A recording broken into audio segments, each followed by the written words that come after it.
Bien chicos, ¿cómo les va? Bueno, vamos a continuar con la parte que estaba faltando de la clase, de la última clase que estuvimos viendo. Resulta que habíamos tenido un pequeño problema con la grabación, así que voy a aprovechar y de paso lo grabo en dos partes. Bien, lo que habíamos estado viendo eran todos los conceptos de valor y también cómo ha ido evolucionando el tema ese a nivel eh, internacional. Lo que vamos a ver ahora es directamente los métodos de valoración, es decir, todos esos estudios que se han hecho, todas esas publicaciones que ha habido, han tenido que ser hechas mediante la aplicación de ciertos métodos. ¿En qué consiste un método? Bueno, tenemos ya, digamos, alguna noción de lo que significa un método, pero implica como una aplicación de ciertas técnicas siguiendo un criterio, un orden, de manera que esté todo pautado y arreglado, programado para llegar a un resultado. Entonces nosotros podemos llegar, por ejemplo, a encontrar el valor de un servicio, de un recurso ambiental, desde ni siquiera sabiendo cuál es su valor, obviamente, porque queremos encontrarlo, pero aplicando algunos métodos en los cuales se pueden también obtener esa información mediante encuestas. La mayoría usa encuestas. Igual hay otros métodos basados en mediciones, en observaciones, pero cuando uno quiere obtener un valor rápido, digamos, de un resultado, de una medición, lo que usa, lo más práctico, lo más directo es.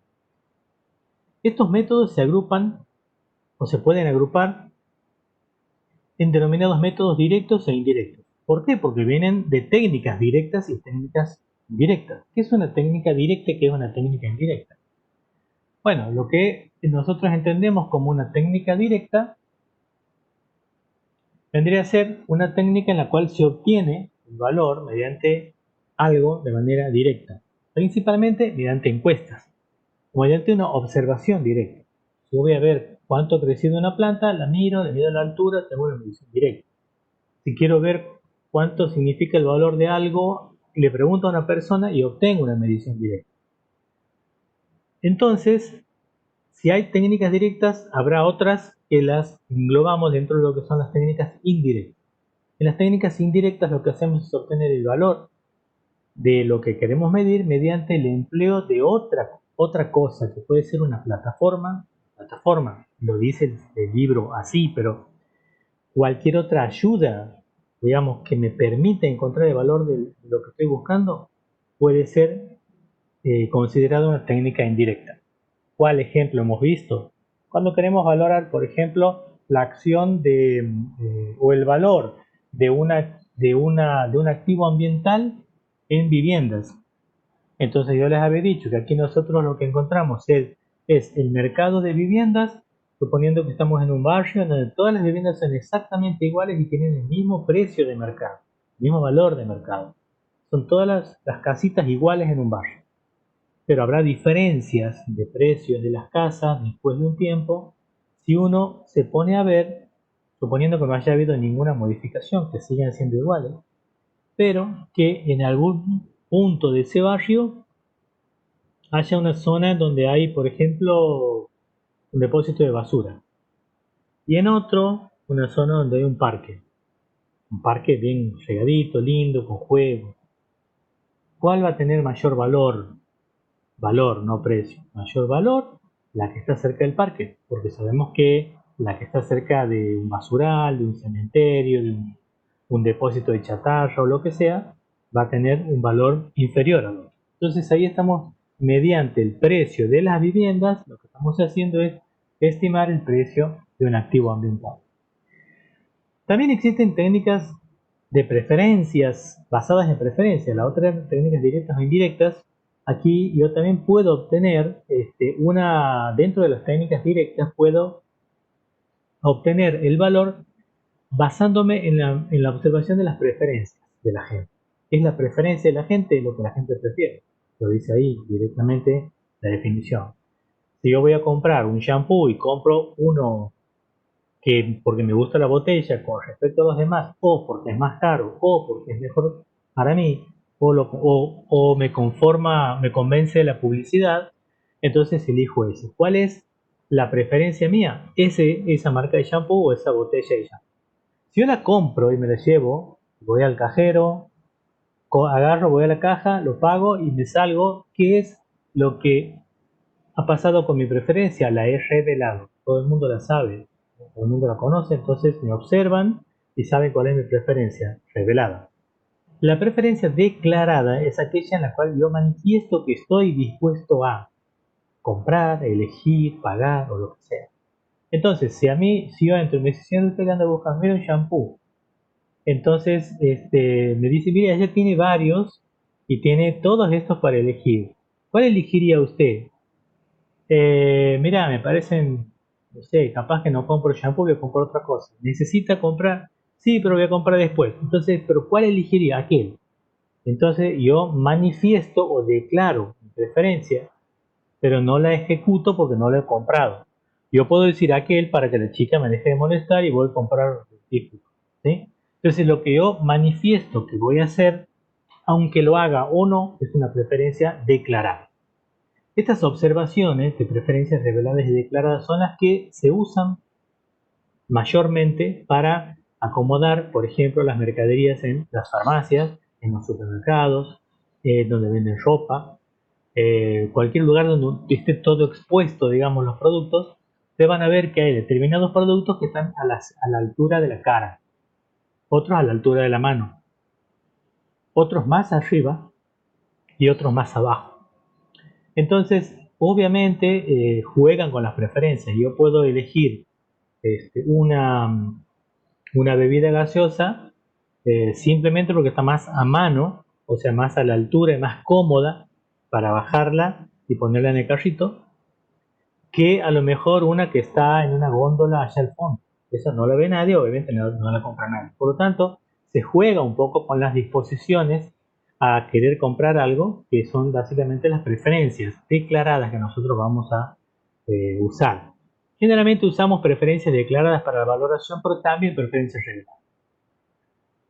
¿Cómo procedemos? ¿Cuáles son los pasos con los cuales deberíamos proceder para poder encontrar la valoración de algo? Bueno, primero podemos agrupar todas las actividades para ir tratando de escalar y subir hasta encontrar el resultado en lo que es una fase de preparación para la valoración, una fase propiamente de la valoración y una fase post-valoración o evaluación. En la primera identificamos el objeto de la valoración, o sea, qué es lo que queremos valorar, el objetivo, perdón, el objetivo más que nada, es por qué queremos valorar. Luego definimos el ámbito, si es un aula, si es una universidad, si es una ciudad, si es una provincia, si es un país, si es una región costera, si es, bueno, cualquier núcleo poblacional que podemos considerar como el ámbito en el que vamos a trabajar. Y luego identificamos qué bienes y servicios ambientales queremos hacer, porque nosotros podemos querer encontrar el valor de algo que lo tenemos ya identificado, pero realmente no tenemos definido el ámbito. Entonces, mediante la definición del ámbito, lo tenemos seguro presente a ese bien que queremos valorar. Ese es el orden. No es absolutamente ese orden. Todo puede ser también en función de las facilidades que tenga el ámbito. Si el ámbito es difícil de valorar, y en ese ámbito tengo el bien que quiero valorar, pero no logro, bueno, tendré que cambiar cualquiera del orden de estos tres pasos. El segundo o la segunda fase de la valoración es la valoración propiamente dicha. Entonces aquí nosotros identificamos cuáles son los agentes económicos involucrados, sea las personas a las que vamos a hacer las encuestas o el ejercicio de valoración, se priorizan bienes y servicios a analizar, se identifican el tipo de valor que vamos a analizar y también elegimos el método adecuado para la valoración. Toda esta segunda etapa es la más lenta, es la más, no digo compleja, pero la más importante quizás. Y la tercera es la aplicación del valor económico en la toma de decisiones. Una vez que hemos hecho el ejercicio y tenemos el número que estamos buscando, lo que hacemos es tratar de relacionar eso con alguna actividad ligada a la toma de decisiones. Para eso tenemos que también analizar qué aportes o qué aportaciones conseguidas con la valoración tenemos para poder solucionar el problema. Y también tenemos que tratar y eso es lo que casi nunca se hace cuando se llega a esta instancia, es documentar qué facilidades y qué restricciones he tenido en la aplicación. Esto se denomina lecciones aprendidas, es decir que cuando yo vuelva a hacer el trabajo o de pronto le paso la información a otro grupo de investigación o un colega o a otro país, qué cosas son las que te facilitan y qué cosas no te facilitan. Es como una especie de machetito histórico, una memoria de la actividad en la cual me está diciendo en qué hay que tener más cuidado, qué hay que tener en cuenta, qué cosa es sin importancia. Entonces, todas esas lecciones aprendidas me van a servir incluso si quiero yo volver a repetir ese trabajo. En la literatura de valoración existen muchos métodos. Algunos libros enfocan solamente 3, como vamos a hacer en esta materia. Ninguno tiene 17 métodos, o sea, ningún libro aborda. Pero ¿por qué digo yo que 17? Esto sí lo digo yo. Porque en mi tesis de doctorado yo lo que he hecho es desarrollar un nuevo método de valoración. Y era el número 17, de acuerdo a la cantidad de libros y de artículos y de publicaciones y cursos que he hecho, he encontrado todos esos métodos de valoración. ¿Qué diferencia había entre uno y otro? Primero, los mecanismos que se emplean para recoger la información. El mecanismo puede ser una encuesta, una llamada telefónica, una pregunta, una observación, una medición de gastos, una medición de costos. El segundo es la forma en que aplican esta situación, es decir, si es antes o después de la situación sucedida. Por ejemplo, si hay una inundación, puedo medir después, mediante los costos, puedo medir las pérdidas. Pero también puedo medir la suma de dinero destinada a evitar algo. Entonces estoy haciendo una aplicación ex ante, se llama, y la otra ex post. Yo puedo hacer una medición de algo, destinar dinero para tratar de evitar ese algo. Eso sería, digamos, lo ideal. ¿Sí? ¿Y cuál es la variable empleada para valorar? La variable normalmente usada puede ser un costo, ¿sí? Pero la más usada es la disposición a pagar. Y la disposición a recibir una compensación. Y después todas las que se derivan de ambas, es decir, el excedente del consumidor, el excedente compensatorio que nosotros no vemos aquí, pero son diversas variables que se obtienen a partir de números, de datos que nosotros obtenemos, procesamos y obtenemos otras variables, que son esas las que de alguna manera nos orientan a encontrar ese valor. Ustedes recién han visto que yo les he dicho, a ver, aquí, en el punto B, dice análisis de las aportaciones conseguidas. Nosotros diríamos análisis de los aportes conseguidos con la valoración. Resulta que estas transparencias que tenemos aquí derivan de estas, que son de un curso que yo he asistido aquí en Santiago, donde han venido 2 profesores de España, amigos que han venido a dictar ese curso, y me han dado el derecho de poder usar parte de sus transparencias porque me ha parecido muy completa, ¿no? Bueno, y ellos hablan, cuando nosotros decimos cuáles son los aportes de los ríos, eh, bueno, perdón, nosotros no decimos eso.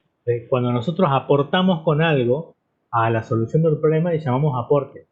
Ellos allá, en España, y el término correcto es aporte, es el agua que viene de un río y que se suma a otro río. Entonces el agua que aporta al río es quien aporta. Lo demás son aportaciones. Nosotros lo usamos mal, pero bueno, viene al caso se aprende algo más de vez en cuando. Esta gente vinieron de España a dar un curso sobre técnicas de valoración ambiental. Entonces, en la medida que vaya pasando algunas, van a aparecer otras transparencias que tienen ese otro fondo y esos colores que son de los españoles. ¿Qué características tienen estos métodos? Primero que los métodos se caracterizan porque pueden realizar en algunos casos encuestas y en otros mediciones. En el caso de las encuestas que más usamos, podemos usar encuestas sobre gastos que se realizarán o que se realizarán. Entonces yo puedo preguntarle a la gente cuánto está dispuesto a pagar por tal cosa, o puedo preguntarle cuánto ha pagado por hacer el uso de tal o el consumo de tal bien. Entonces puede ser antes o después de lo que suceda, ¿no? Luego, encuestas sobre disposiciones a pagar o recibir como compensación. Lo mismo, puedo preguntarle cuánto está dispuesto a pagar o cuánto ha pagado, o cuánto está dispuesto a recibir como compensación y cuánto a recibir. Encuestas sobre valores para que puedan ser ordenados o elegidos. Se da un menú de opciones y las personas lo que hacen es ordenarlo. Entonces ya con eso lo que está haciendo es una valoración no matemática, ni tampoco económica, sino una valoración, si se quiere, de importancia. ¿Sí? Eso se usa mucho en Europa. Uno pone fotos y dice cuál de todos estos le parece que tiene más valor o cuál sería más importante de las fotos de estos ecosistemas. Y claro, la gente empieza a mirar y bueno, elige este 1, 2, 3, 4 y le da un orden. Ese orden luego sirve para la toma de decisión. Pueden ser encuestas grupales, pueden ser encuestas individuales, pueden ser entrevistas en profundidad o encuestas telefónicas por correo, por internet. Es una encuesta grupal. Yo puedo preguntarles a ustedes ahora cuánto están dispuestos a pagar por conservar el loro hablador en Santiago del Estero. Y ustedes pueden darme una respuesta cada uno, sería individual, o pueden darme entre todos una sola respuesta. Esa sería grupal. Entonces se usan en muchas situaciones cualquiera de los casos. Una cuestión respecto a los precios de mercado es que no necesariamente se lo tiene que considerar un método, porque no hay una serie de pasos para aplicación, pero sí se puede considerar desde el punto de vista de la espontaneidad con que se da el precio de mercado a un mecanismo. El mecanismo de precio de mercado podemos asociar también como una especie de método, pero no es tal cual como lo son los otros que vamos a ver ahora. Este es un mecanismo que es el más antiguo y se basa en una técnica directa. Por eso sería como una especie de mecanismo directo o método, ¿no?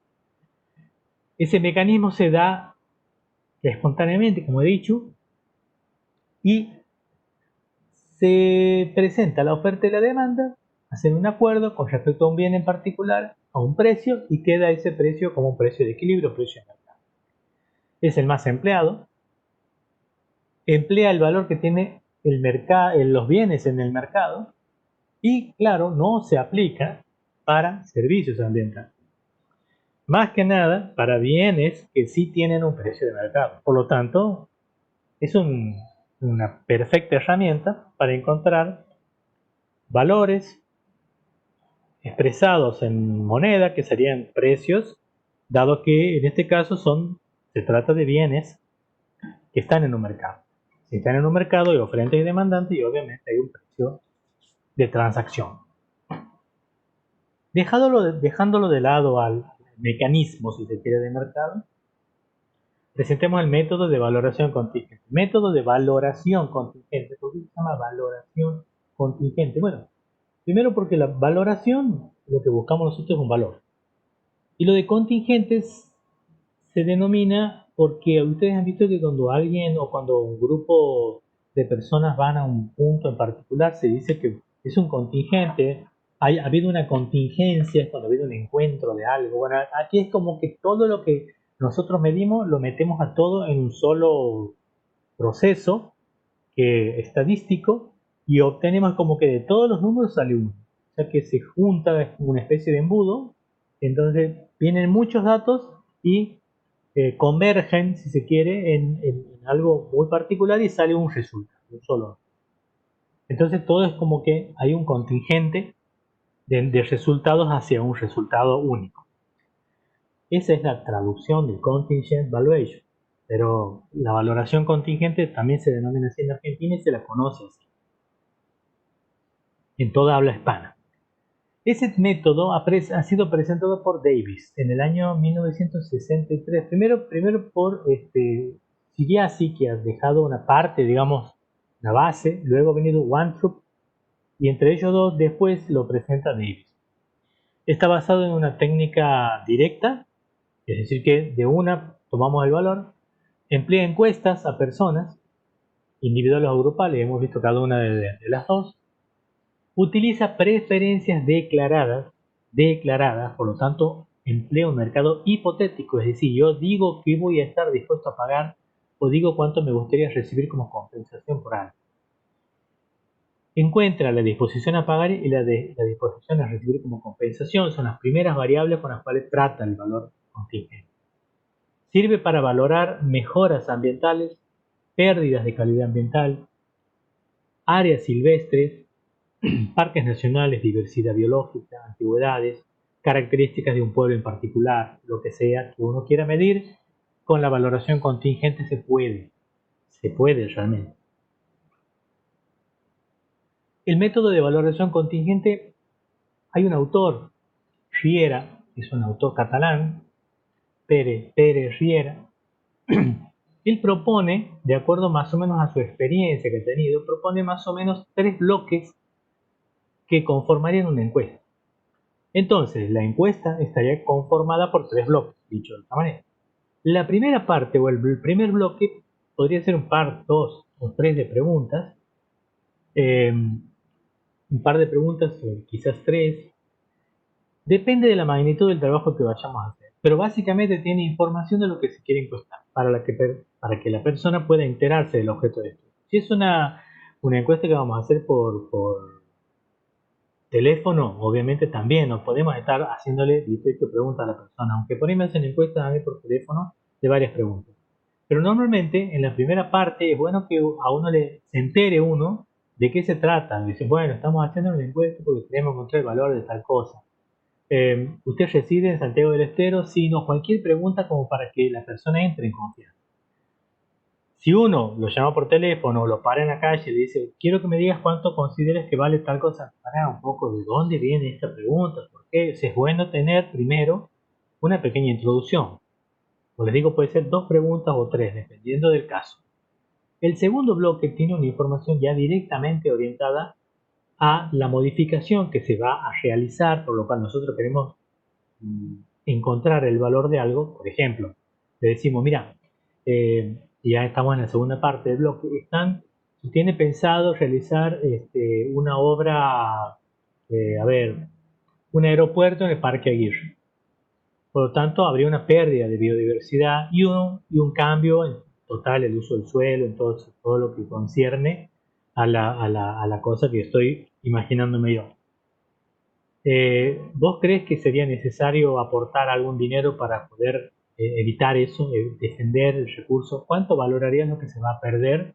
¿Sí? Entonces, ahí entramos en el nudo de la cuestión, preguntamos directamente para obtener una respuesta en términos monetarios, en la medida de lo posible.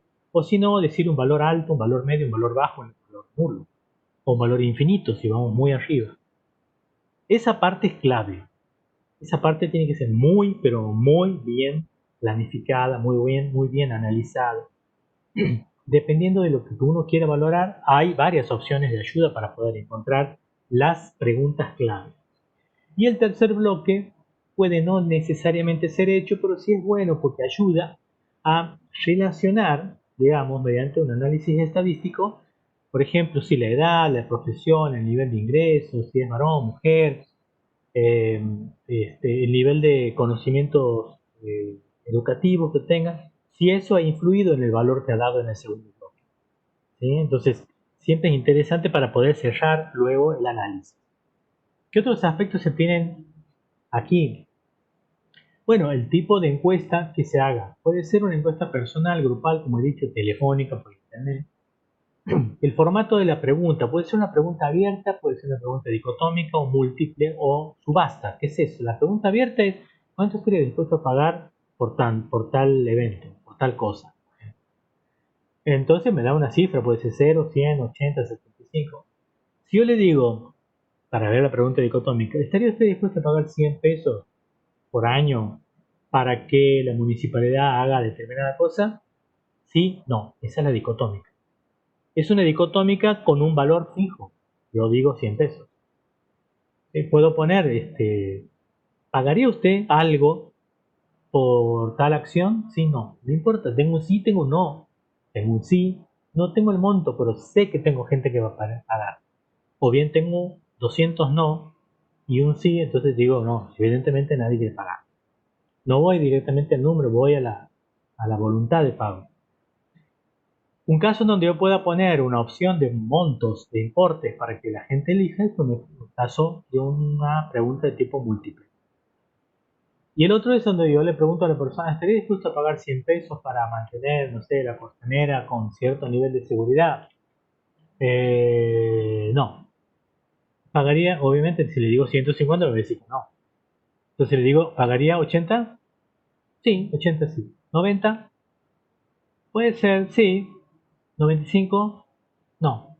93, no, 90, 90, listo, queda 90. Ese es un formato subasta.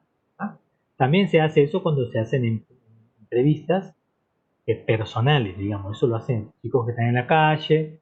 Yo lo he hecho con alumnos de la carrera, en la plaza, lo hemos hecho en barrio, lo hemos hecho en las termas, lo hemos hecho en la ruta, en las termas, en la ciudad, en las termas de Girón, casa por casa, andábamos preguntando cosas. Y se puede de todas las opciones son válidas, depende de lo que uno tenga como recurso. Es interesante el ruido del mate, ¿no? Es interesante aplicar una encuesta preliminar. La encuesta preliminar me permite a mí hacer ajustes. Decir, che, esta pregunta debería ir antes. Esta pregunta se repite más atrás, capaz que la podemos juntar o la eliminamos. O aquí me está faltando una pregunta, porque pasar de este tema al otro es muy abrupto el salto, entonces voy ajustando. En esa encuesta preliminar voy ajustando cuestiones. Si de pronto veo que la encuesta ha funcionado perfectamente, esas que he tomado como encuesta preliminar las considero como válidas luego de que siga tomando otras encuestas. Ahora, si veo que he hecho 15 encuestas y no doy con el resultado que pretendo o no da resultado la aplicación de la encuesta, elimino, corrijo y vuelvo otra vez a arrancar de cero. También con una encuesta preliminar. El tamaño de la muestra, analizar, ustedes ya saben esto porque han cursado estadística o están en eso, tiene que ver, la muestra es la cantidad de encuestas que haríamos nosotros. Obviamente representa una parte de la población. Esa muestra tiene que estar relacionada con la población. Si yo quiero hacer una encuesta, por ejemplo, en la Facultad de Ciencias Forestales, que tenemos, no sé, doy un número, 300 alumnos, si yo hago a 5 alumnos, no va a representar la Facultad de Ciencias Forestales, porque tendría que hacer por lo menos a 100 alumnos para tener un tercio, un 33% de los 300 alumnos. Ahí sí sería más o menos representativo. Igual en estadística consideran que un 30% de la población está muy bien. Ahora, obviamente, imagínense si tengo en Santiago del Estero 900.000 habitantes, tendría que ser 300.000 encuestas. Bueno, ahí la cosa cambia. ¿Sí? Entonces, obviamente, con poblaciones muy altas, la proporción ya tiene que ser mucho más baja, lógicamente, por razones de costo. En ese sentido, hay herramientas de la estadística que me permiten encontrar un nivel óptimo de encuestas, número de encuestas, de manera que el resultado, por más que yo tenga, supongamos, tenemos 1000 personas en la universidad, quiero hacer una encuesta a, no sé, de alumnos de humanidades, 1000, pongo un número. No sé si será 1000, capaz que son más, sí son más. Tengo 1000 alumnos, entonces digo, bueno, a ver, yo hago a 200 alumnos y obtengo un valor medio de respuesta. Y si hago a 300, el valor medio anterior era el mismo. ¿Sí? Ahora, si hago a 50, la cuestión ya se distorsiona el resultado. Pero estadísticamente hay un coeficiente de variación, toda una serie de elementos que me permite decir, yo voy haciendo las encuestas y voy haciendo unos cálculos y en la medida que esos cálculos se estabilizan, les voy a explicar enseguida, se estabilizan y ya tengo un número de encuestas mínimo aceptable de acuerdo a algunos parámetros estadísticos. El vehículo de pago, como les decía, es una cuestión que tiene que ver con cómo se aplicaría ese supuesto e hipotético pago, que en algunos casos suele ser real. Digo real porque yo he hecho un estudio en Oberá, en Misiones, en la cuenca del arroyo Ramón, para determinar calidad de agua y la disposición a pagar por una mejora en la calidad de agua. La gente estaba dispuesta a pagar y de hecho ha pagado y paga. En la boleta de agua viene un cupón para un pago voluntario. Te llega la boleta a tu casa con un cupón abrochado. Si vos quieres, lo rompes al cupón y no lo pagas, o si no vas al banco, o tiene un código de pago de Link o de Mercado Pago, entonces vos puedes pagar ese cuponcito, que es un dinerillo que va directamente a un mecanismo de pago por servicios ambientales, que garantiza calidad de agua. Entonces sí se puede hacer cosas en donde realmente haya pago. Obviamente es cuando uno quiere analizar o solucionar el problema con con una disposición a pagar. Obviamente también hay presencia de sesgos. Todos los elementos que pueden distorsionar el resultado son sesgos. Y el análisis de los datos que nosotros trabajaríamos para poder encontrar los resultados de este mecanismo es que todos los datos que vamos a tener los acomodamos, digamos, en una en un programa estadístico mediante una tabla. La tabla tengo en la primera columna tengo varias filas y cada fila puede ser cada uno de los casos. O sea, el encuestado 1, 2, 3, 4 casos. Y después todas las variables que puedo ponerlo en las columnas, digamos, ¿no? Para hacer un análisis luego de todo eso. De todos esos datos, yo todos los valores que tenga de disposiciones a pagar, en este caso, los acomodaré de mayor a menor. Corto esa columna, acomodo de mayor a menor los resultados y hago un gráfico. ¿Qué voy a obtener? Una curva de demanda, igual a una curva de demanda. Entonces, lo que hago es hacer una integral debajo de esa curva porque el programa cualquiera me da la ecuación de esa función. Esa función la puedo integrar entre 1 y n, que serían los n que yo he hecho de mi muestra, y obtengo el excedente del consumidor, o sea, el área debajo de la curva. Ese excedente del consumidor no es otra cosa que la disposición a pagar de la gente. Si por arriba de un precio determinado, o bien si el precio es considerado inicialmente cero, como puede ser el entrar a una reserva natural, y que yo a la salida le hago una encuesta y le pregunto a la gente si estaría dispuesto a pagar por todo lo que he disfrutado. Me va a decir que sí, si realmente está bien la reserva, ¿no? Si hay víboras, no, capaz que no va a querer pagar, no ve la hora de irse. Pero si uno entra a un lugar que es gratis y disfruta y está mucho tiempo adentro y sale a las 2, 3, 4 horas, después de haber pasado toda una tarde espectacular, y uno le pregunta si podría llegar a pagar, simplemente no para aplicar una entrada, sino para encontrar el valor de lo que es el disfrute de esa zona, se hace. Entonces el valor es cero y lo que está por sobre el valor cero y por debajo de la curva de demanda sería el excedente del consumidor. Con Romina Díez, que es una tesista que ahora trabaja en la central atómica de Atucha, ahora ella se recibió en el 2007, creo, ha hecho un trabajo sobre valoración contingente y el uso de planta medicinal autóctona. Fíjense, ella ha usado 300 encuestas de 200 familias que había en Guasayán.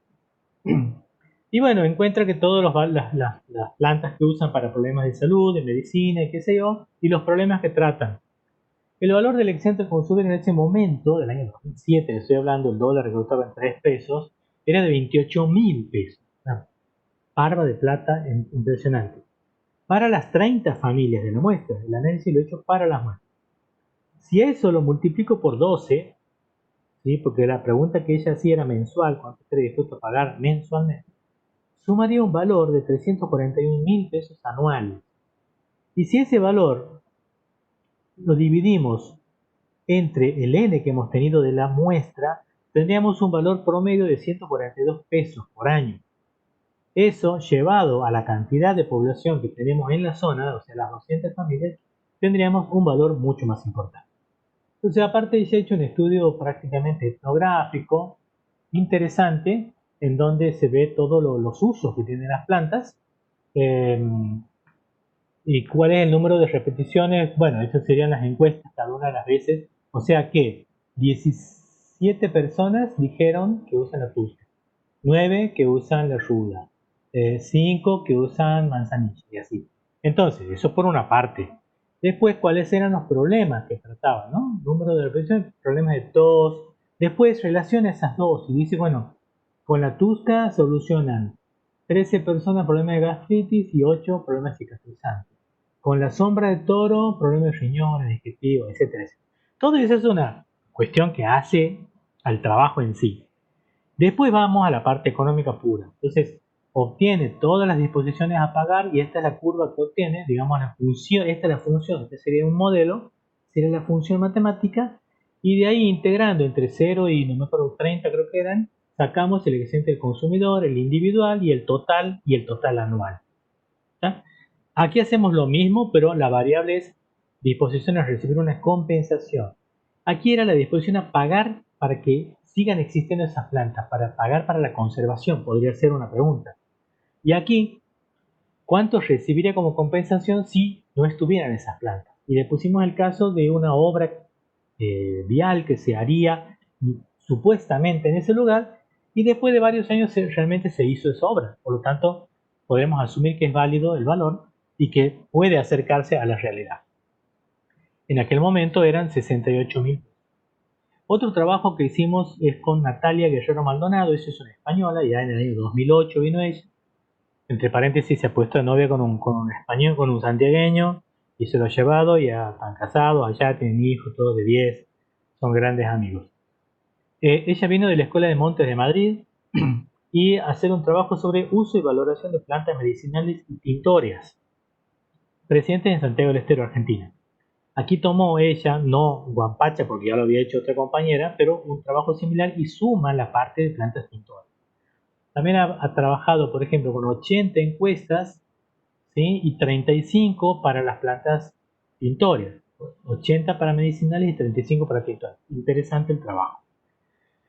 Aquí es como ella aplica el coeficiente de variación para poder encontrar según el tamaño de n, y a partir de eso ven que aquí, fíjense, ella aplica primero una encuesta piloto de 20, ¿sí? Le da un S de 5,69, un valor medio, coeficiente de variación t, coeficiente de variación al cuadrado, y aquí le da un n de 55. Entonces hace 10 más y le varía, el n va a 28. Después hace 10 más, 40, y se queda en 16,62. Después hace 50 encuestas, o sea, hace 10 más, y va, ¿por qué hacía esto? Porque le costaba mucho moverse. Se movía en moto o en una bici en medio del campo. Y esto lo he hecho directamente yendo a estar en el campo. Iba y estaba en 2, 3 casas, y encima ha tenido experiencias asombrosas con familias, ¿no? Que, bueno, cada vez que viene a Santiago se va a visitar 2 o 3 personas de ahí del campo, porque la pasó muy bien. Imagínense una persona en Madrid venga a estar ha estado en el Empachao, ha estado en varios parajes aquí en el interior de Santiago. Y se hizo muchos amigos, entre ellos ahí también a su actual marido. Entonces les costaba mucha plata moverse. Fíjense que aquí es 16, 13, 11. Cuando hace 70 encuestas, el valor se pone 8,98. Hace 80 encuestas y aparte ya no había más para encuestar. Había mucha gente tampoco. Y ahí se estabiliza en 8,98 y 8,7. Y ahí considera ella que está estabilizado. Por tanto, si hubiese hecho 200 encuestas, el N este se hubiese quedado quizás en 7,9, 7,5, 8,04, pero no iba a bajar más. Entonces ahí se estabiliza. Esa es una técnica que permitiría, digamos. Entonces ella, 80, le exigía en el estudio más o menos 50, pero de hecho 80. Entonces, perdón, lo mismo hace para las plantas medicinales. Ahí sí hizo prácticamente un censo, porque 35 mujeres en la zona sur de Santiago del Estero, allá Loreto, Ojo de Agua, todo es sondado, que hacen tintura de lana con tintes naturales, no hay muchas. 35 era prácticamente el censo. Esta fue la encuesta. Fíjense que tiene una parte que dice antecedentes. Después tiene una parte en donde pregunta ella, aparte de otras cosas, fíjense, 13, 16, 18 preguntas, prácticamente, cuántas horas al día, qué cosas teje, todo. Después, fíjense, esto era para la planta, para parte de las plantas del color. Cómo obtiene el color, qué parte de la planta, forma en que utiliza, todo eso, y va anotando, hizo un trabajo fenomenal. Y después, la parte de valoración. Aquí empieza cuánto gasta cada uno en cada una de sus tareas, y los costos de lavar, de amortiguar, de teñir para las tinciones. Y aquí está ya la parte de valoración prácticamente, donde vemos los precios de productos, cuántas piezas teje al mes, valoración. ¿Usted cree que trabajar con tintes naturales aumenta el valor de sus productos? Sí, no, no sé. Podría elegir un valor de los que estaban ahí de dinero, de lo que usted cree que debería cobrar mensualmente por trabajar con tintes naturales, y ahí tienes una pregunta. La persona decía, bueno, yo pienso que puede ser 3.000 pesos. 3.000 pesos mensual. ¿Sí? Entonces, no es que alguien le va a pagar 3.000 pesos, pero es el valor que ella le da, la señora que le hacemos la vuelta, al tinte natural. Podría decir 100 pesos.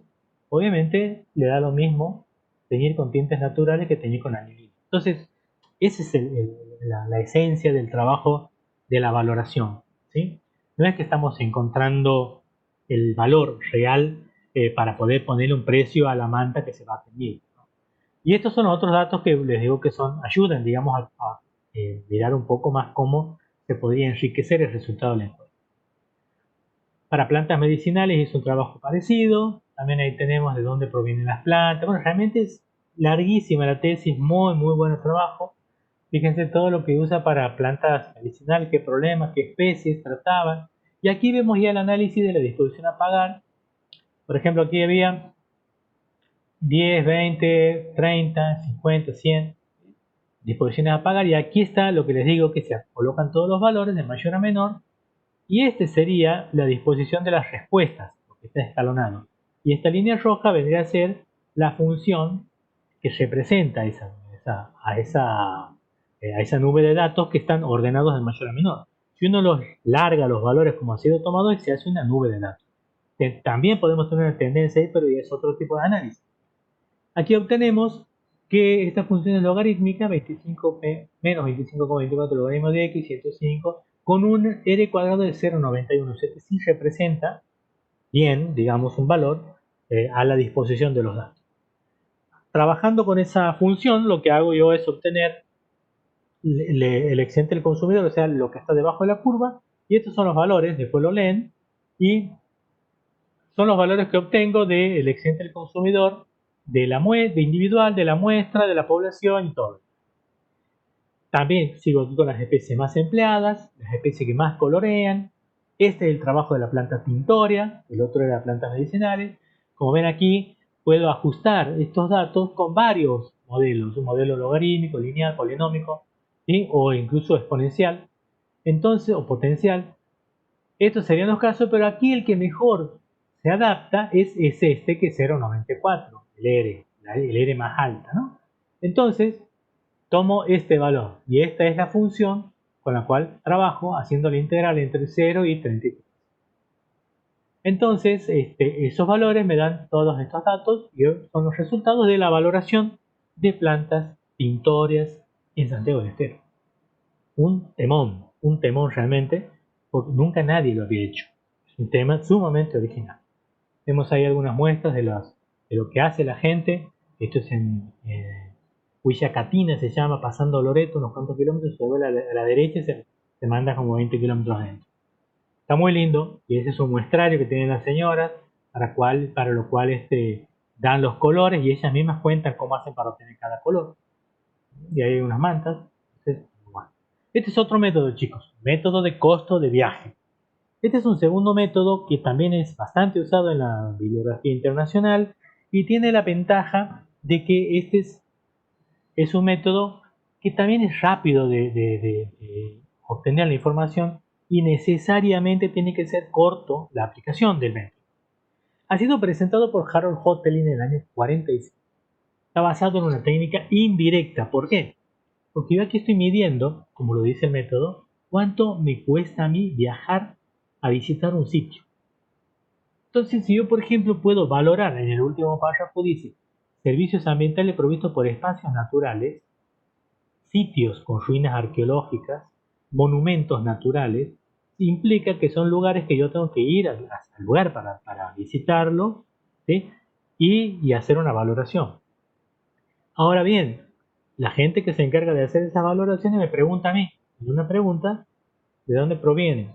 ¿De dónde proviene usted? Por ejemplo, voy al Machu Picchu. ¿De dónde proviene usted? Santiago del Estero, Argentina. ¿Cuánto ha gastado en venir a Machu Picchu?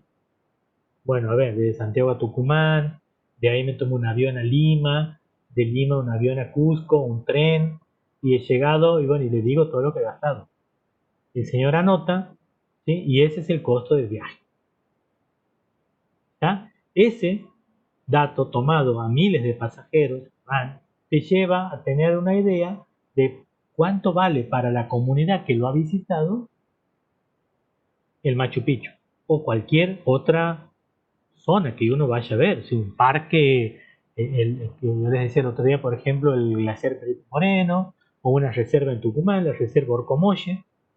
En la reserva Orcomolle se paga una entrada, y en un estudio que ha hecho un alumno que ha hecho, terminamos siendo amigos obviamente, sobre el potencial ecoturístico, él ha hecho la valoración del costo de viaje por tucumanos y no tucumanos para la reserva Orcomolle y ha hecho aparte la valoración contingente y le salió unos resultados espléndidos que estamos haciendo ahora una publicación para una revista. Entonces, ¿qué usa una técnica indirecta? Porque ¿qué es lo que mide yo? El costo en combustible. Originalmente el método ha sido pensado por Hotelin midiendo solamente gasolina, combustible, nafta, nada más. Después ha empezado a meterse un poco de dudas acerca de si era válido solamente eso, porque uno dice, tengo otros gastos que incurro para poder llegar, hotel. Imagínense, si yo voy de Santiago a Perú, a Machu Picchu, tengo que ir a Tucumán. Si quiero o puedo quedarme en Tucumán, pago un pasaje colectivo, como en Tucumán. De ahí tengo que tomar el avión para Lima. En Lima tengo que pagar para comer. Después tengo que tomarme un tren, pernoctar en otro lugar. Bueno, todo eso sumo, aparte del pasaje, tengo otro costo que también es el viaje. Y ahí vienen las diferencias de que sí lo aceptan, de que no lo aceptan en todos lados, con todas esas aclaraciones previas. Hay dos maneras de aplicarlo. Uno se llama costo de viaje zonal, otro costo de viaje individual. El costo de viaje zonal, a ver si no lo tengo, implica fijar una zona, un punto, que es el que yo quiero analizar el valor, y sobre ese punto hacer círculos concéntricos de varios kilómetros. Por ejemplo, les decía yo que el trabajo de Paola Marosi, he hecho un trabajo sobre valoración del Parque Los Cardones en Salta, ella ha puesto en el centro Salta, el Parque Nacional Los Cardones, y le hizo un círculo que abarcaba incluso hasta la ciudad de Salta.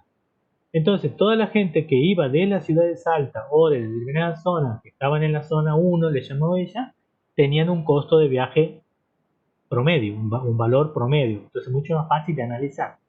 Después hizo otros círculos concéntricos donde ya abarcaba Tucumán, Córdoba, Buenos Aires e incluso otros países, porque tiene ese parque visitantes de Perú, de Chile, de Brasil, de Alemania, bueno, y después hizo una zona que ya eran fuera de... Entonces ahí venían una gente de Suiza, por ejemplo, franceses, después todo eso entraban en una zona N. Está todo eso también en internet, en la tesis de ella, si la pueden visitar. Entonces ahí lo trabaja de otra manera. Mientras que este otro método de costo de viaje individual es simplemente uno por uno. Uno por uno, a cada uno se le hace una encuesta y después se hacen trabajos de manera parecido a los de valoración contingente. El de costo de viaje zonal tiene otro mecanismo de análisis que no lo vemos aquí. Igual, ustedes ponen en internet costo de viaje zonal y le aparece. No es una cosa muy sencilla. Aquí también, una vez definido el activo a valorar, se divide el entorno en zonas, en zonal, o si no, también se le hace una encuesta a las personas por la zona en donde viene, por el punto donde proviene, y se hace de manera individual. Luego se construye una curva de demanda. En realidad, no es una demanda en sí, no es que demande ese precio, sino que es lo que la persona ha gastado. Entonces, todas las personas al haber gastado lo que han hecho es una disposición a pagar revelada, porque ha sido hecho, y si eso lo traducimos, no es otra cosa que lo que está dispuesto a pagar dado un precio. Entonces, ordenamos de mayor a menor y obtenemos también una curva similar a la demanda y también calculamos el excedente del consumidor. También se hace el mismo análisis del excedente consumidor individual y el total. Aquí se usa el mecanismo o el concepto de complementariedad, dado que para valorar un bien necesito el consumo de otro, que es mercadeable, que es el consumo de combustible. Aquí les decía yo que también puede ser usado para lugares que tengan usos recreativos o que tengan valor arqueológico o que tengan un valor antropológico, si hay, qué sé yo, muros pintados por indígenas, no sé, ruinas. Por ejemplo, en Perú yo he visitado muchas ruinas, cementerios, digamos, donde estaban ahí las tumbas de reinas y todo lo demás. Es increíble. Bueno, eso se mide perfectamente con el método costo-ventaja. No es un método para para capturar valores de no uso, por ejemplo, captura de carbono, fijación de suelo. No, no, no. Para eso está contingente, valoración contingente. Es útil cuando no existen mercados formales y es decir, cuando no hay un mercado de visitas, por ejemplo, a una cueva en donde hay animales pintados, ¿no? pictogramas y ese tipo de cosas. Permite una estimación indirecta de mercado sustituto. Bueno, esto es más complicado de explicar, no aporta mucho a lo que es, esto ha quedado de lo que explicaron los españoles, ¿no? Aquí hay cómo se lo analiza también esto analíticamente, ¿no? La demanda de un bien privado, aquí vemos Y, transporte depende de su precio y de la demanda del bien. Entonces, de pronto, la demanda de ese bien dependerá también de la demanda del bien ambiental. Habrá más gente que vaya a visitar ese lugar, por lo tanto aumenta el curva de transporte. Si uno mide esa diferencia, también puede tener ahí un indicador de cuánto vale, digamos, el hecho de ir a visitar un lugar en particular. Porque ahí estamos midiendo una variación de consumo dado porque la gente ha empezado a viajar a visitar ese sitio. Obviamente hay que registrar quiénes van, cuántas personas van y si van a ese sitio, ¿no? Entonces es una manera también directa de encontrar. Gracias a esta condición de complementariedad se puede trabajar igual que con una función de demanda y también sirve para medir impactos ambientales en áreas, ¿no? Aquí vemos que qué cosas incluye el costo de viaje. Habíamos dicho que eran los costos ineludibles, es decir, combustible, básicamente, ¿eh? Y también podemos incorporar aquí comida, peaje. Y después están los costos discrecionales, que son aquellos que están sujetos o no a modificaciones, como por ejemplo alquiler. Si uno va a alquilar un auto, si va a alquilar, un departamento, va en auto, obviamente, va a alquilar un departamento o una guía turística, un guía turístico para recorrer una. Eso es aparte. Entonces eso no debería incluirse. Y también algunos dicen, che, pero también si la persona ha viajado, podríamos incluir cuánto el tiempo que la persona ha perdido de trabajar. Bueno, pero está de vacaciones, vamos a valorar el ocio. Bueno, pero lo valoremos en función de lo que deja de trabajar. Entonces están ahí los que ponen que si incluimos esto o no, porque va a variar el valor o no, no importa. La cuestión es que el método existe y se lo aplica de muchas maneras. Uno, para no complicarse, puede ni siquiera tomar ese valor. Cuando lo he hecho yo para mi tesis, no lo he tomado el valor del tiempo, he tomado simplemente combustible. Aquí está la explicación de cada uno por zona o por demanda individual. Lo hemos visto. Esta es la función a la que se llega en donde el número de viajes, si es por zona, el número de viajes en función de la población que trabajo en la zona. O sea, yo tengo que ver qué cantidad de gente viaja de toda la que vive en esa zona. ¿Sí? Esto es lo complicado de los zonales, que necesito poblaciones de puntos que caen dentro de la zona. Y puedo no tener esos datos.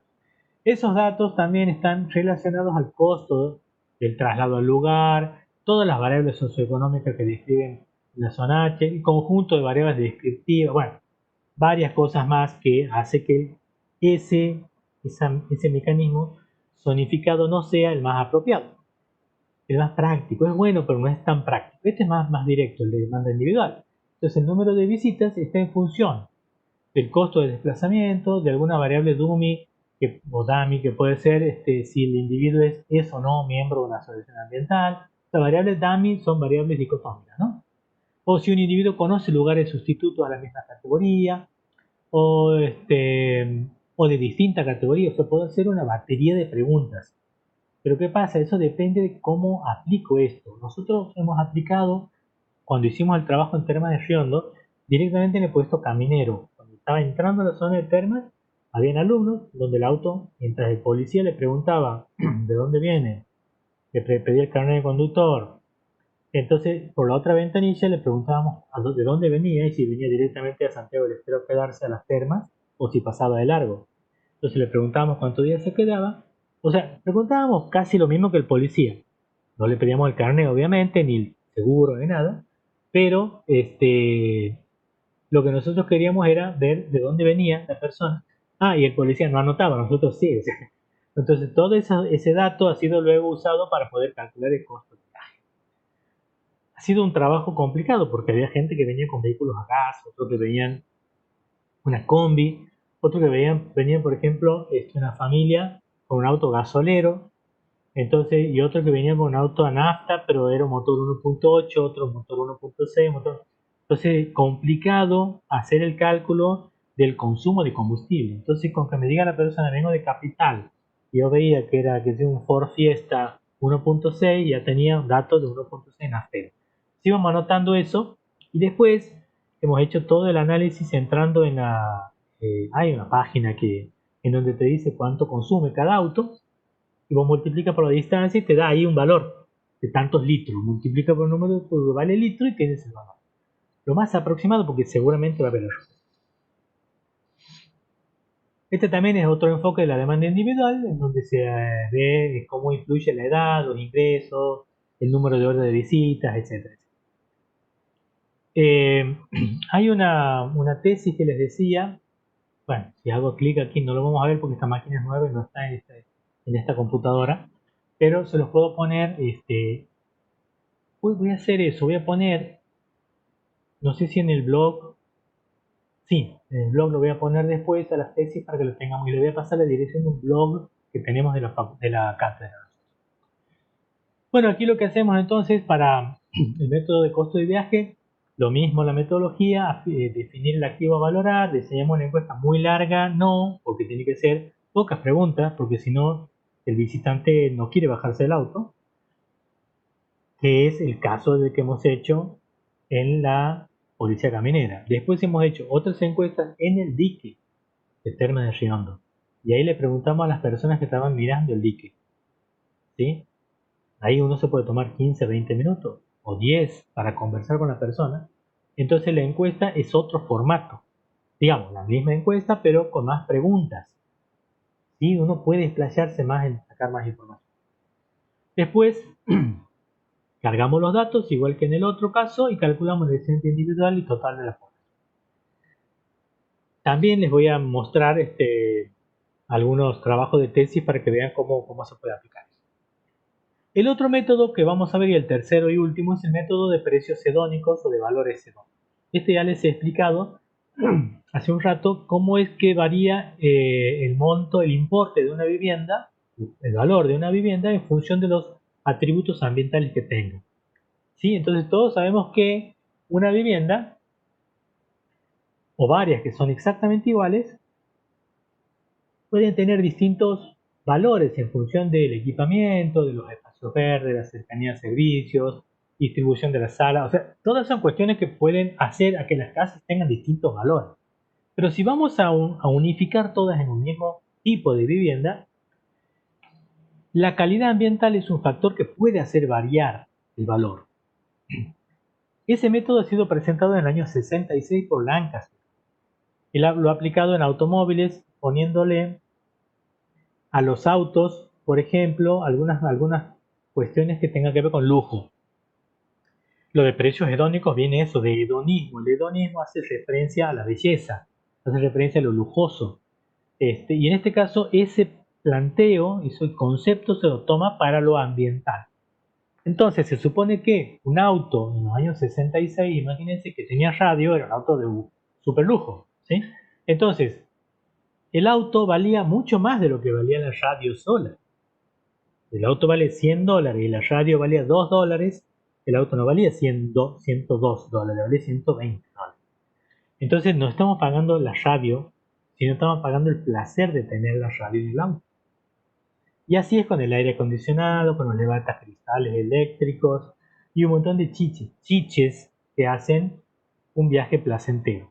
Los airbags no consideramos una cuestión de lujo, sino de seguridad. ¿Sí? Por eso no entraría dentro de lo que es precio. Lo mismo es para una casa. Pues una casa que tenga una buena vista al mar o una vista a la montaña o lo que sea puede valer mucho más que una casa que está metida en el medio, en el corazón del barrio, que no ve ni el mar ni una montaña, sino que ve otras casas. Entonces, si queremos valorar la vista de las casas, ¿sí?, hacia el paisaje, podemos ver cuánto varía el precio de la vivienda que está frente de la vista escénica contra una que no está frente a la vista escénica. Y esa diferencia va a venir dándome la idea del valor de la belleza de la vista escénica. Bueno, así para muchísimas cosas.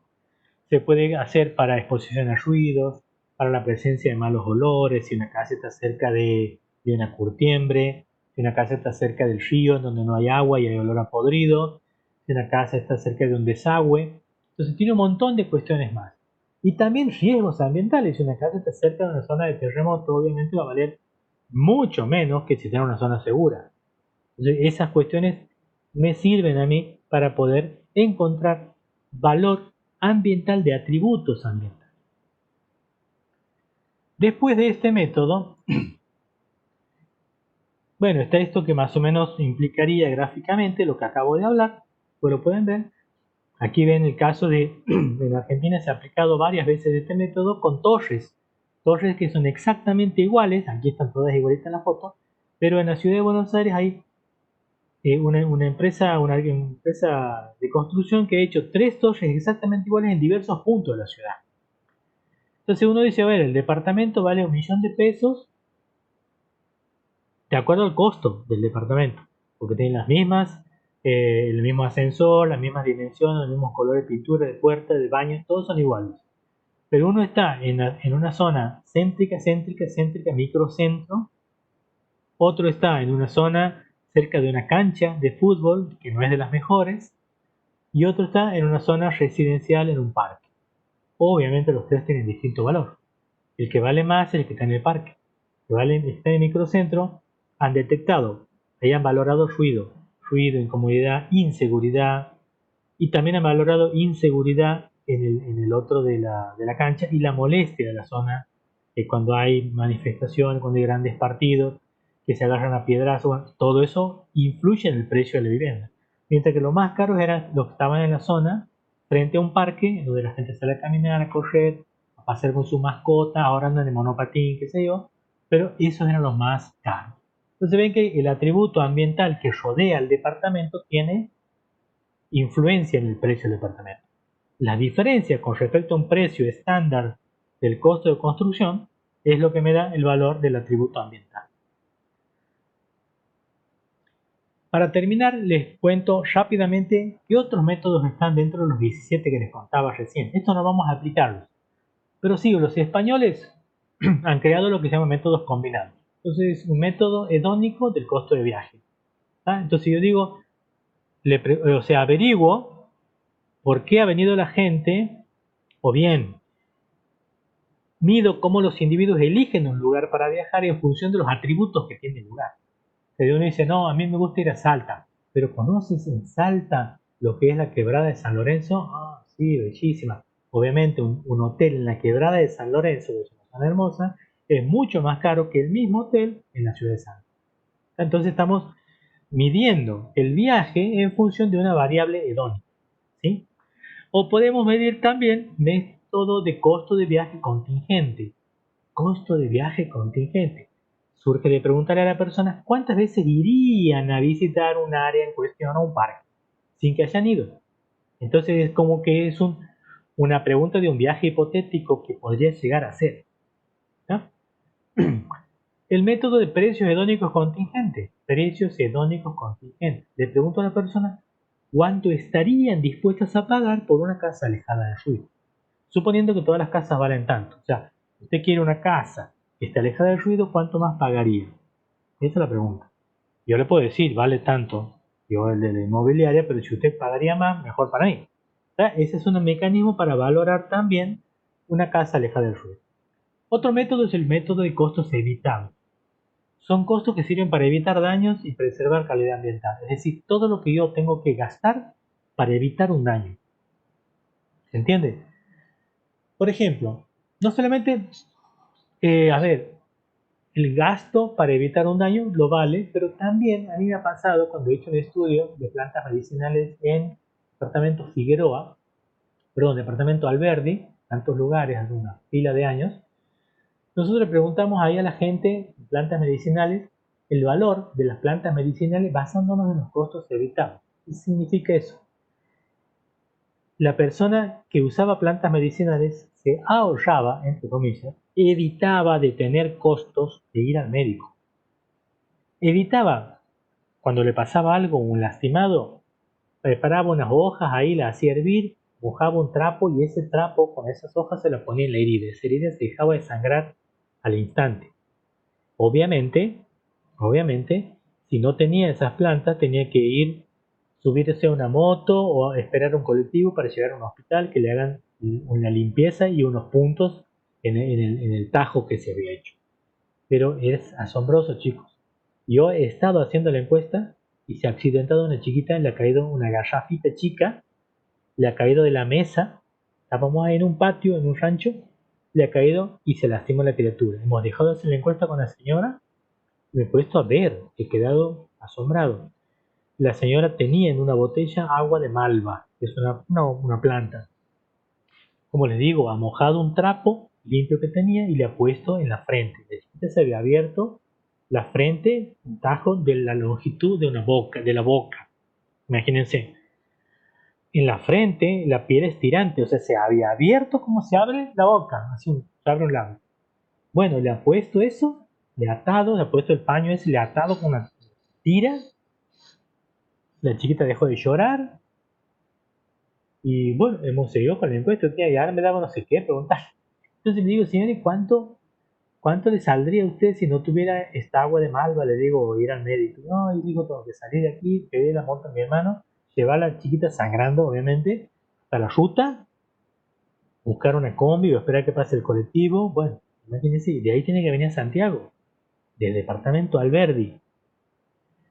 Entonces, o ir a una posta sanitaria. Bueno, todo eso se ahorra teniendo una planta. Entonces, el valor de la planta es la suma de dinero que la señora deja de gastar. ¿Está? El valor del servicio de la planta. Entonces, he quedado realmente fascinado, digamos, de ver cómo la gente maneja ese tipo de cuestiones con una tranquilidad. Yo a lo primero que hago es llevarlo a mi hijo al hospital, bueno, pero es otro tipo de visión de las cosas, ¿no? De la naturaleza. Ese es el método de costos evitados. Métodos basados en la producción es otro. En este caso, lo que hacemos nosotros, por ejemplo, es medir si tuviéramos una pastura o un pasto natural que está contaminado porque hay una, no sé, fumigación, ha caído un agroquímico y no me crece el pasto, la vaca obviamente va a tener menos kilogramos de peso vivo que si tuviera pasto saludable. Entonces, ¿qué estoy midiendo ahí? La disminución de calidad ambiental por contaminación en pasto o en el suelo. Entonces, lo mido en función de la productividad o la producción en este caso. La productividad sería los kilogramos por hectárea, ¿no? O kilo vivo por hectárea que puedo tener en las vacas. Otro método es basado en costos, es decir, cuánto me cuesta relocalizar, por ejemplo, una vivienda que se le llevó del agua, o ubicar o relocalizar una fábrica, si se ha derrumbado, por alguna razón, volver a construir en otro lugar más seguro. El costo de relocalización me da una idea del costo del daño ambiental. Costos defensivos es otro, en donde yo veo, por ejemplo, en todo lo que puedo gastar en dinero para evitar, en este caso no es evitar que algo suceda, sino que me genere un daño a algo.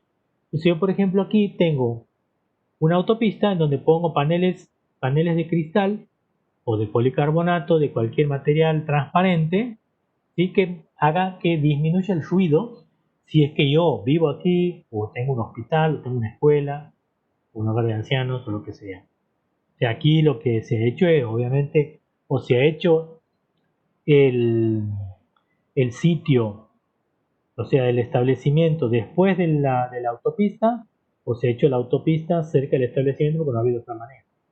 A veces, entonces, para evitar esos problemas, todo lo que yo gasto en tratar de evitar ese ruido o en disminuir el ruido es el costo del ruido o de la externalidad. Lo mismo aquí para tratar de, por ejemplo, contener inundaciones, ¿no? O aquí, costo de restitución o reposición. ¿Cuánto me cuesta recuperar o restituir la calidad del suelo en este río, por ejemplo, que en donde se ha volcado petróleo, o una costa? ¿Eh?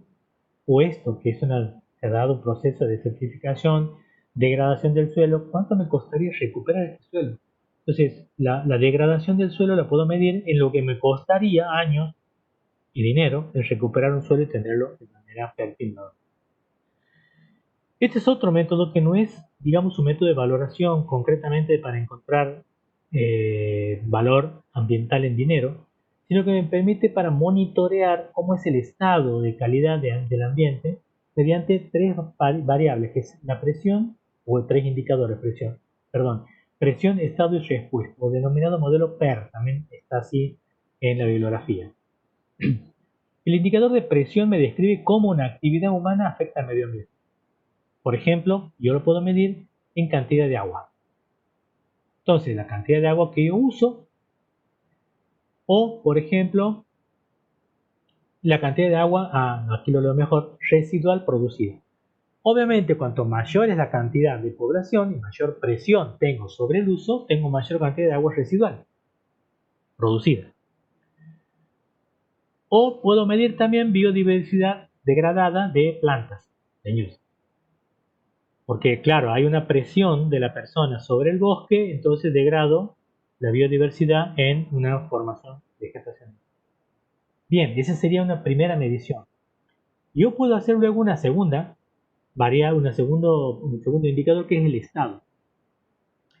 El indicador de estado se refiere a la calidad y a las modificaciones en la calidad de ese medio ambiente. Por ejemplo, si yo tengo la cantidad de agua residual producida, cuánta agua embalsada tendría que tener, o bien como reserva, o bien cuál sería el mecanismo que me asegure que no se degrade más la biodiversidad leñosa, mediante una clausura.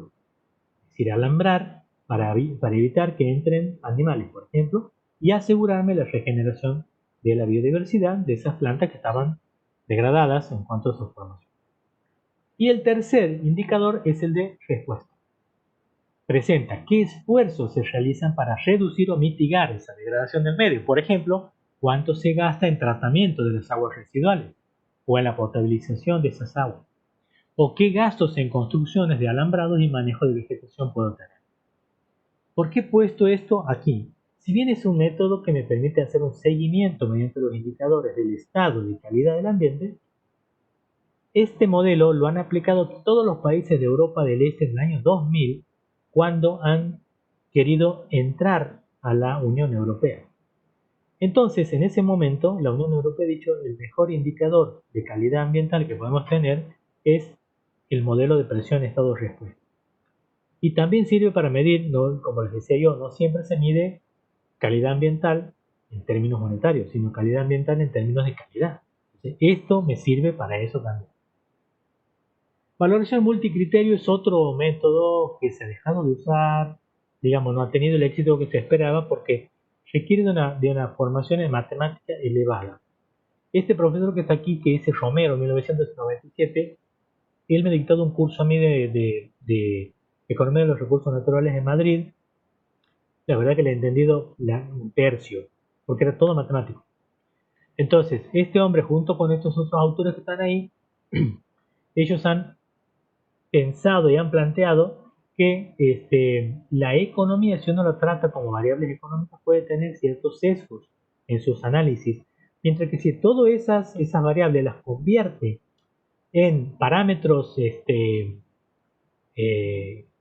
esos activos ambientales como objetivos matemáticos, y los trata maximizándolo matemáticamente, se pueden mantener las variables originales convertidas a variables matemáticas y hacer un análisis. Y se obtendrían valores similares. Pero claro, ellos lo saben hacer y ellos lo han diseñado, y lo peor de todo es que después han empezado a cobrar por un software para poder aplicar. Por lo tanto, no lo he usado mucho ni tampoco lo he estudiado demasiado, pero existe. El método de transferencia de beneficios es un método que sí se lo usa, en Argentina no. En Argentina hemos hecho un estudio con Carlos Bruno, que es un tesista que se va a recibir de doctor en breve, en donde hicimos la aplicación del método de transferencia de beneficios en Argentina, estado del arte de esto, dado que él lo ha aplicado en su tesis de doctorado y no había habido nadie en Argentina que lo haya hecho. Eso le ha dado la originalidad a la tesis. Entonces, hemos hecho una publicación que ha salido en una revista de economía ecológica, que también se la voy a compartir porque es nuevita y es de nosotros. ¿Eso qué significa? Yo puedo medir un recurso, puedo medir un activo ambiental, por ejemplo, les comento cómo ha sido el de Santiago. Hemos medido la valoración de los servicios de provisión de vainas de algarrobo en 3 puntos de la provincia. Uno era cerca de Atamisqui, el otro en Colonia El Cimbolar y el otro en Loreto. Entonces, ¿qué hemos hecho nosotros? Como los tres son diferentes, hemos aplicado el mismo método en tres sitios y han dado resultados diferentes de valoración contingente. ¿Qué hemos hecho después? La prueba era ver si nosotros encontramos en el sitio 1, transferimos ese valor al sitio 2, siempre y cuando los sitios sean similares y siempre y cuando las variables también sean similares. Entonces, uno, ¿qué se hace con este método? Se ahorra un montón de... Entonces, si uno tiene, por ejemplo, una valoración del Parque Nacional Los Cardones, a ver, nos vamos a hacer lo más extremo, del Parque Nacional Nahuel Huapi, en Bariloche, y hacemos toda una valoración ambiental, no podríamos hacer una transferencia del Parque Coco. ¿Por qué? Porque es totalmente distinto. Pero sí podríamos hacer del Parque Nahuel Huapi al Parque Nacional Los Alerces, porque son similares en la zona, la belleza paisajística. Entonces, si hiciéramos dos estudios en esos lugares, capaz que tienen el mismo valor. Eso es lo que dice el método de transferencia de inicio. En vez de hacer varios estudios iguales, hago uno y lo transfiero al otro con ajustes estadísticos. Nosotros no lo vemos, pero está explicado en el paper. Experimento de elecciones, esto significa también algo parecido a lo que se daba, por ejemplo, un menú de opciones para que uno elija y en función de eso, a esos atributos, se los puede preferir uno con respecto al otro, y obviamente el más preferido, que tendrá que ser como el más votado, tendrá mayor valor que el otro. No busca un resultado monetario, ¿sí? Pero también puede servir para valorar. Y el último, que es un método que yo he presentado como tesis, se llama método de variación del Producto Bruto Interno. Lo que hacemos aquí, ustedes también han visto lo del Producto Bruto, pero básicamente el Producto Bruto está compuesto por 4 componentes y cada una de esas componentes está relacionada a los recursos naturales. Entonces yo lo que he hecho es medir cuánto variaba el Producto Bruto anual de un año a otro y cuánto variaba cada una de esas componentes en función del uso que se hacía del recurso natural. Por ejemplo, parques nacionales. Parques Nacionales es una organización pública, la Administración de Parques Nacionales, que tiene presupuesto nacional. El presupuesto nacional está cargado en el Producto Bruto. Entonces, una de las componentes que tiene el Producto Bruto es el gasto público. De ese gasto público, un puntito va a Parques Nacionales. Entonces, yo, ¿qué es lo que he hecho? En la medida que ese presupuesto a Parques Nacionales aumente, significa que el valor de los parques nacionales aumenta. ¿Entiendes? Entonces no hace falta hacer encuestas ni nada. Simplemente permite, mediante el Producto Bruto, medir si hay una estimación de cuánto va a ser el Producto Bruto dentro de 10 años e incluso cuánto fue años atrás, ver qué parte del Producto Bruto iba destinado a conservación del parque. Entonces la valoración de la conservación del parque, entre todos los servicios que tiene el parque, lo puedo medir a partir de ahí. Otro, consumo es otra variable. Entonces yo puedo valorar el glaciar Perito Moreno, por ejemplo, midiendo directamente en el PBI qué cantidad del consumo privado que hace la población está orientada, o en este caso, del consumo privado que hace la población dentro del Producto Bruto Geográfico de la provincia donde se encuentra el glaciar, qué porcentaje del gasto público, del consumo privado va orientado al turismo. Entonces, si el turismo crece en ese lugar, evidentemente el turismo en Termas ha crecido mucho. ¿Por qué? Porque primero que ha habido una inversión, publicidad, pero eso ha hecho que se valore el recurso. Entonces, los servicios ambientales tienen un mayor valor. En la medida que mayor gente vaya a ver ese servicio, va a tener un mayor valor. Entonces, todos esos datos los extraigo directamente del Producto Bruto. Eso ha sido lo novedoso y lo que ha hecho que obtenga el título de doctor. Muy bien, chicos, hasta aquí llegamos. Esta es la última transparencia de la clase de valoración. Ahora mismo, cuando termine esto, lo voy a subir a la plataforma. Muchas gracias.